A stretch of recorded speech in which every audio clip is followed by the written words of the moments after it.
Listen. I'm here, sir. Hi, cool. Excellent. How are you? Thank you. Well done. Exporters and farmers. Yes. Yeah. Yeah. Okay, these are all people that you are financing. Yeah. Under the umbrella of the Expo. Okay. Nice snacks, cashew, cocoa as well. Okay. Do they export these? Currently, we are not exporting. Okay, We are working for the local market. Okay. No, it's well packaged. Branded chocolates. I like the packaging there. And we wish you happy Happy Father's Day. Father's Day. I'll take this one. Yeah, okay. Thank you.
To go through a series of stages. These are some of the one stage. So after every day, we get this 1 ounce as a byproduct, and it's rich for formulation of animal feeds. $1,000 per ton. Yeah. 4,000. 18% water, 9% fiber. So this one. And the ton is 1,000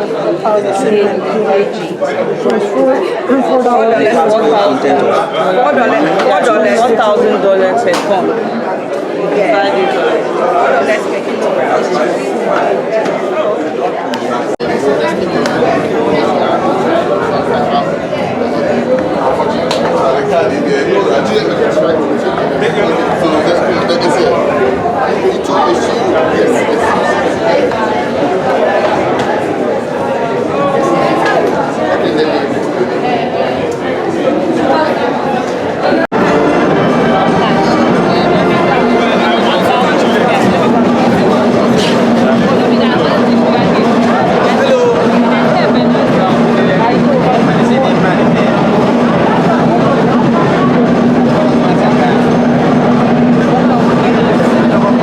Tropical products from Ghana, we must ask ourselves Why not Ghana and why not now? And that is why this year Horticulture Expo practical tools for transformation, from drip irrigation system to solar-powered cold storage, from blockchain traceability to financing models for youth agribusiness-led, these are just innovations. These are just not innovations, they are necessities. Your Excellency, distinguished guests, one of our most forward-looking economic propositions of our time is the 24-hour economy. And I say this with deep conviction. If there is any sector primed to benefit from this policy, it is horticulture. Imagine a Ghana where irrigation pumps up through the night, nurturing crops while we sleep. Agro-processing plants run second and third shifts, turning fresh produce into juices and dried fruits for export. Refrigerating trucks move goods from farm gates to port terminals at 2 a.m., beating traffic and preserving freshness. Cargo terminals and inspection desks operate round the clock, facilitating seamless exports. Digital platforms enable real-time trade across time zones, matching Ghanaian produce with buyers across the globe. This is not a fantasy, His Excellency. It is a vision within reach. If we are bold enough to coordinate policy, energy access, security, labor structures, and technology, a 24-hour economy, a 24-hour agribusiness economy will not only increase output, it will decongest operations, create high-quality jobs, and radically enhance our competitiveness on the global stage. We at FAGE are ready to work with government, banks, unions, logistics players, and tech innovators to pilot, model, and scale this transition from the soil to the shelf 24 hours a day, 7 days a week. Ladies and gentlemen, when the nation city depreciates, it is not just a currency problem, it is productivity problem. It is a trade imbalance whose solution is not to print more money, but to export more value. That is why this Expo and the larger after vision must become our collective response. And the after and through strategic bridges to Asia, the Middle East, and the Western world, we must position Ghana as a premium origin for high-value horticulture exports. But beyond figures and forecasts, allow me to bring this closer to you, His Excellency. The Expo is for the woman farmer in Breku, who prays for better roads to move her watermelons. It is for the young graduate in Pube, who dreams not of leaving his town by exporting shea butter to Germany. It is for the entrepreneur in Fatima, who wants a solar dry tomato but lacks capital. It is for 18-year-old girl in Keta who wants to be a horticulturist, not because she has land, but because she has vision. His Excellency the President, we also wish to commend your bold intervention in taking steps to reform Pupe Shea North Processing Factory, a movement that gives renewed hope to thousands of women across the 5 northern regions. According to Debrah, shea is now Ghana's 10th highest foreign exchange earner, and we are proud to say that the biggest shea nut processing factory in West Africa, not for growth, is right here in Ghana in Tamale. And it's already exporting 23,000 metric tons of high-grade shea butter to Sweden annually. This is a shining example of how agro-industrialization, when backed by vision and investment, transforms not just exports, but entire communities. It is a blueprint we must replicate across our horticultural zones. When we talk of innovation, transformation, and sustainability, we are not just shaping policies. We are shaping lives. We are shaping lives, and we are shaping legacies.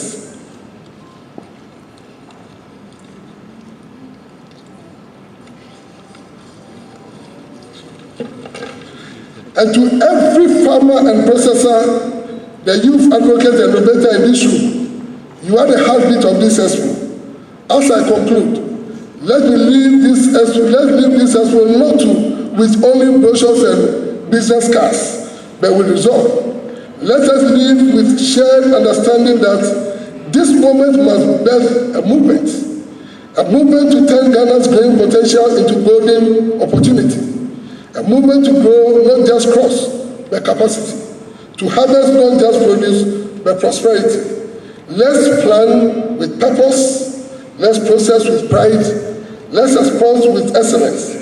Let's build a 24-hour economy where no idea sleeps, no produce rots, and no dreams is left behind. For the banks, may this expo remind you that banking shouldn't be about clutching overpriced collateral just like a trophy, or asking for one's great-grandfather's funeral certificate before approving a loan. It is time to move beyond the vault mentality. Banking must be about vision, growing with businesses, nurturing the seed and walking the journey. After all, Rome wasn't built in a day. It took bricks, dreams, patience, and a bit of divine grace. So let's bank on ideas, not assets. His Excellency, we want to take this opportunity to thank the Chief of Staff for keeping faith with us by working behind the scene to promote exports through the Director of Presidential Initiative in Agriculture and Exim Bank. And also want to thank Mr. Sylvester Mensah, the CEO of Exim, for redefining export finance. To the CEO of Debrah, we thank you for bringing hope into the export business with your dynamic strategic approach to unlocking Ghana's export potential. Finally, we should sincerely thank His Excellency for graciously responding to our request by facilitating a meeting with the chief executives of Debrah and Exim Bank. We are happy to announce that the first intervention out of the 8th value chain, which is being worked on through the Chief of Staff's office in collaboration with the presidential initiatives in agriculture. The rest will follow soon, His Excellency, and we are assuring you of our 5 billion returns in the next 2 years. The timely intervention is a testament to His Excellency's unwavering commitment to promoting Ghana's export sector and empowering private sector-led growth. Once again, I want to welcome you to the 2025 Expo. May God bless us all. I thank you.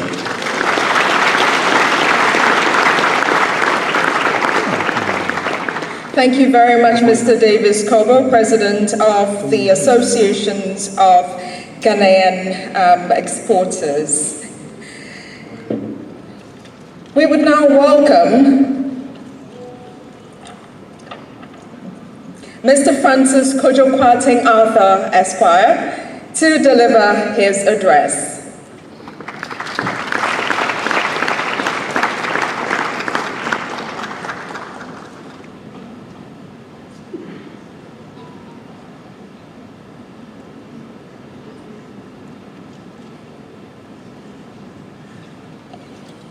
Thank you. Your Excellency, President John Dramani Mahama, Honorable Julius, Debrah, the Chief of Staff, Mr. Chairman, Dr. Kofi Klugerson, Representative for the Minister, Food and Agriculture, Honorable Deputy Minister for Trade, Agribusiness and Industry, Honorable Volta Regional Minister, Mr. James Kumu, CEO of Ghana Exim Bank, Mr. Sylvester Mensah, Nanano Traditional Leaders present, representative of the German Ambassador, Daniel Boehm, Your Excellencies, members of the Diplomatic Corps, President of the Federation of Associations of Ghanaian Exporters. It is a distinct honor for me to welcome you all to the official opening of the 2025 Horticultural Expo. On behalf of the Ghana Export Promotion Authority, I am delighted to acknowledge the invaluable collaboration with the Federation of Associations of Ghanaian Exporters, GIZ, GISA, Fidelity Bank, Exim Bank, Gazem Bank, and other key partners in making this event a reality. Today marks a proud moment for the Ghana Export Promotion Authority as we come together to spotlight Ghana's horticultural potential. This Expo positions Ghana as a leading hub for horticultural excellence in Africa. Indeed, Ghana is steadily establishing itself on the global stage for high-quality horticultural products and exports. Allow me to extend my deepest gratitude to all of you for being part of this important occasion. Your Excellency, your presence here today is a strong testament to the government's unwavering and avowed commitment to the rapid growth of the export sector. It is for this reason that you have taken a personal interest to superintend over the activities of the Accelerated Export Development Council. Your Excellency, the Ghana Export Promotion Authority assures you of its total support and availability to execute any duty for the realization of your dream of rapid economic development in Ghana. Indeed, our partnership with the Federation of Associations of Ghanaian Exporters and other key stakeholders in the organization of this major international expo is a testament of our collective efforts in pursuing the accelerated export development agenda of your government. Distinguished guests, this expo represents more than an exhibition of agricultural products. It reflects our shared vision for a sustainable, innovative, and competitive horticultural sector that contributes meaningfully to the Ghana's Accelerated Export Development Program of His Excellency, the President.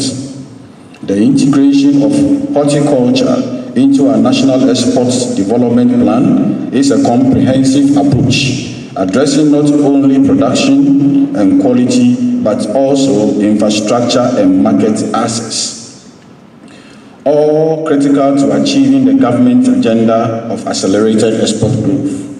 This year's theme, Innovate, Transform, Sustain, driving maximum value in Ghana's horticultural sector, captures our collective commitment to value creation across the entire horticultural chain value. Your Excellency, ladies and gentlemen, the Ghana Export Promotion Authority remains committed to supporting the growth of the sector through targeted initiatives like distribution of disease-tolerant coconut seedlings to farmers, provision of pineapple, suckers, and high-yielding vegetable seeds, capacity building through the Ghana Export School, supporting the Ghana horticultural products in major international trade fairs such as Fruit Logistica, Mark Fruits, and Fruit Attraction, the Youth in Export Program, and other key activities. Our aim is to ensure that the hard work of our farmers translates into production of high-quality produce to meet international standards, thereby generating more export revenues for the country. I am pleased to share that Ghana's participation in Fruit Logistica 2025 in Berlin resulted in over $225 million in export orders. Among the standout achievements were the execution of a mango export order from Morocco, whereby 52 trucks with a capacity of carrying 26 metric tons of fruits came to Ghana to load fresh mangoes all the way to Morocco. Additionally, Ghana received a total order for shipment of yam to Europe valued at $168 million. These orders are currently being executed by Fitch.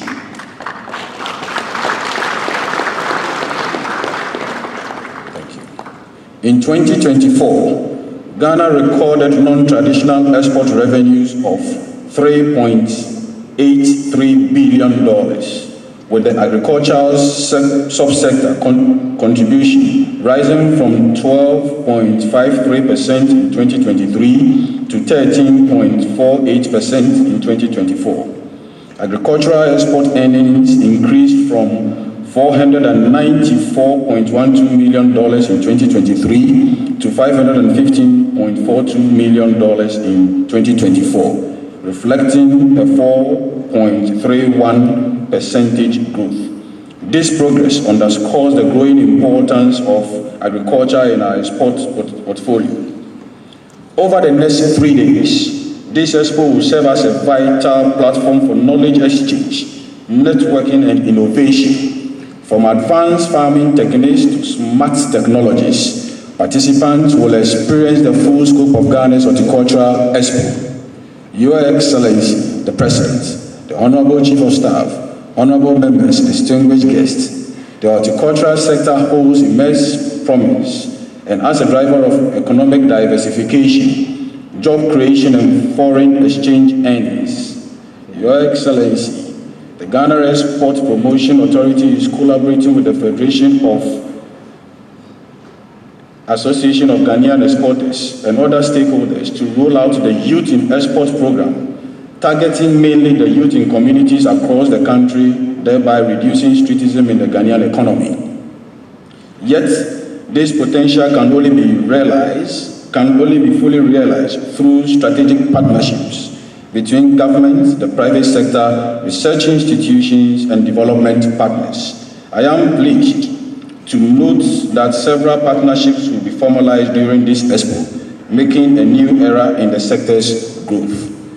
Mr. Chairman, I take this opportunity to express my heartfelt appreciation to His Excellency the President for making time out of his busy schedule to join us this morning. I also thank our various ministers, collaborators, and indeed our stakeholders for their support and interest in the Horti Expo 2025. It is my expectation that exhibitors and all the key stakeholders herein gathered will take full advantage of this 3-day event to maximize the benefits for all. Thank you for your kind attention.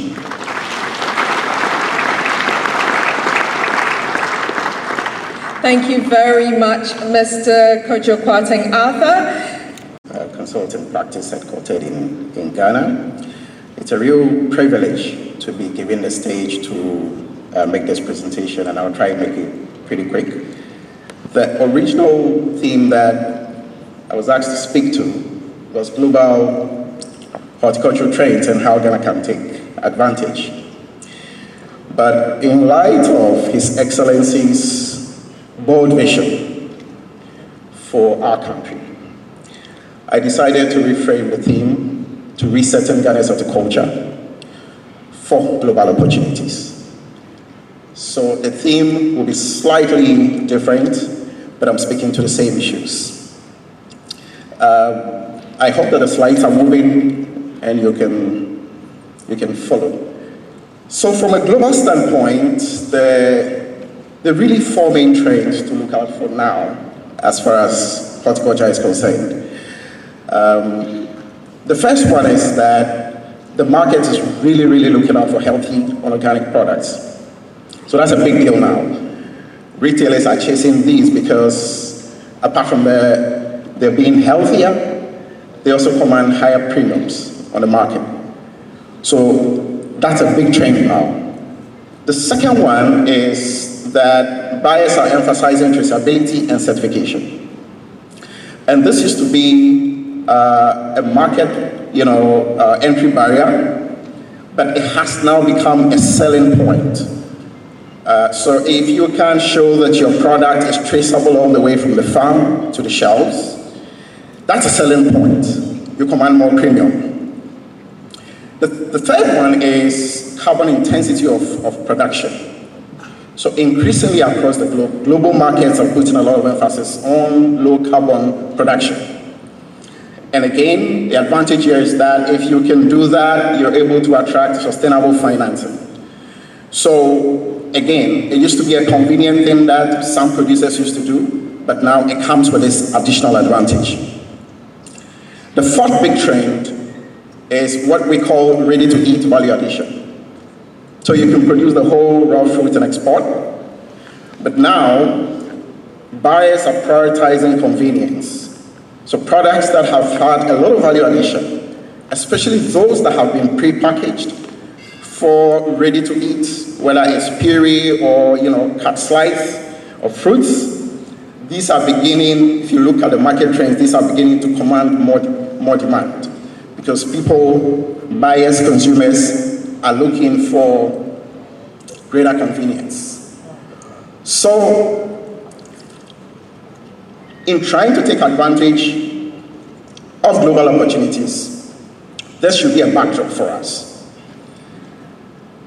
Now, there's a slide on the screen that shows some of our top horticultural exports over the past 5 years. And you'll see products here that are not your typical horticulture, but they are horticultural crops. Now, we're doing really well, but if you pay particular attention to this chart, what it tells us is that our exports have somewhat flatlined. So if you look at the trends, we're not necessarily declining. We're still growing in many of these areas. But we are flatlining because if you see the trend line, we're either stagnating in some areas, we're growing marginally in some areas where we could probably be quadrupling output and exports. We're not necessarily doing that. So this is a cautionary tale. We exist in a competitive global environment, and with demand going up globally, Asian markets coming in as diversification of market opportunities, we should be able to double and quadruple some of our exports. So typically at Confidence, when we see trends like this, we try to take a sectoral view to understand what's going on. And the analytical frames that we typically use is a tripod approach that looks at what policy is doing, what capital is doing, and what industry is doing. We always try to look at what's going on in a particular sector using these three frames. And I'm not going to go into all the details of what the challenges are across these three important pillars of our horticultural sector, because most of you are industry people, and we've got our policy people in the room, and you know exactly what these challenges are. Policy coordination is a challenge. Our lenders and capital providers are risk averse. They don't want to lend to our Greek. And our industry is still very small scale, smallholder driven, rain fed. So we've really got a challenge. If we need to be able to take advantage of these global opportunities, there has to be a pivot. Now, I'm going to show you the story of a farm in South Africa called ZZ2 Farms. ZZ2 Farms, I'm sure some of you may be aware of them. The story of this farm, which produces tomatoes, is that on a cultivated 3,000 hectares, ZZ2 Farms alone meets 50% of all of the tomato demand of South Africa. Just one farm. 50% of all of South Africa's tomatoes. And the difference, why this is possible, is because they produce 12 months a year, 24/7. This is a 24-hour farm. That's the only reason they are able to do this. In the case of Ghana, as I did mention initially, our challenges are smallholderism, and thus farmers and investors who are trying to go large scale often run into a lot of challenges. So, what are the lessons we can pick from the likes of South Africa in terms of how they coordinate policy, capital provision, and industry innovation to push our industry forward? There are a couple of case studies. I will skip this because we don't have a lot of time. Next slide. Next slide. So, the real challenges of our sector, if you look at irrigation, for example, only 3% of arable land in Ghana is irrigated. We know of all the challenges with access to land. We know of the challenges with access to capital. Now, performing ratios in our banking sector for our agri sector tend to be pretty high. So our banks don't like lending to our agricultural sector. But how do we take advantage of global opportunities when agri is supposed to be a backbone of our economy, and we can't provide the capital that our sector needs? So I'm going to make 3 proposals across each of the 3 pillars: policy, capital, and industry. What we can do to take advantage of global opportunities. The first one, on the policy front, I think that there might be a need to set up a dedicated fund for the sector. And one way we could fund it is to use levies that are collected on agri imports. Not inputs, but agri products that are imported into the country. And we may not need to introduce new levies, because there are levies that are being collected already on many of the food products and agri products that are imported. We might want to earmark some of these revenues into a dedicated agricultural fund, which can be used to support the sector. The second one is that we've got crop hubs all over the country that produce horticultural crops. There might be a need for us to, whether through legislation or policy, now declare them as 4 special horticultural economic zones. And with that would come a lot of shared infrastructure and incentives. In the Krobo areas, we know there's a mango hub. In the Palubi areas, we know there's a tomato hub. And there are many similar hubs that are emerging that are not necessarily yet that mature. But if we can dedicate these as horticultural special economic zones and provide all the shared infrastructure, transportation, affordable power, pack houses and cold chain, irrigation support, we can trigger a transformation in the sector. We can transform the sector. And if we link this to the 24-hour economy program, then it's even better. My brother Davis gave a very vivid picture of what a 24-hour economy could look like in the horticultural sector. So this is a flagship that I believe the government is already thinking about, and it would be great for us to move full scale. And the capital provision, I think that there might be a need for a joint intervention by GESAL, DBG, Exim Bank, and the Association of Banks. The whole idea is that GESAL and a couple of banks have managed to pilot low-risk agricultural lending. But the lessons are not being necessarily shared across the sector. So while NPLs in the typical banking sector for agri are still very high, above the NPLs for other sectors, it's unusually high for agri. But we know that GESAL has piloted with guarantee programs with non-performing loan ratios that are below 5%. We need to mainstream these lessons across the board. What we need is joint coordinated intervention by these players, so that we can have at every bank a dedicated agricultural finance desk. And what we could do with the money that we collect from the levies on agri imports into the agri fund, we shouldn't use these to give to farmers directly. What we could do is to channel this through the banking system. So that money would be used to provide guarantees for agricultural loan portfolios. It could also be used to subsidize interest rates to make lending to agri more sustainable.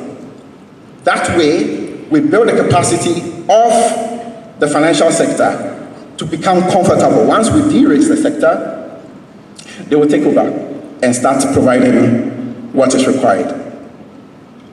In industry, I would say we need discipline and professionalism. Discipline in terms of how we manage our businesses, our agribusinesses, and professionalism. But even more important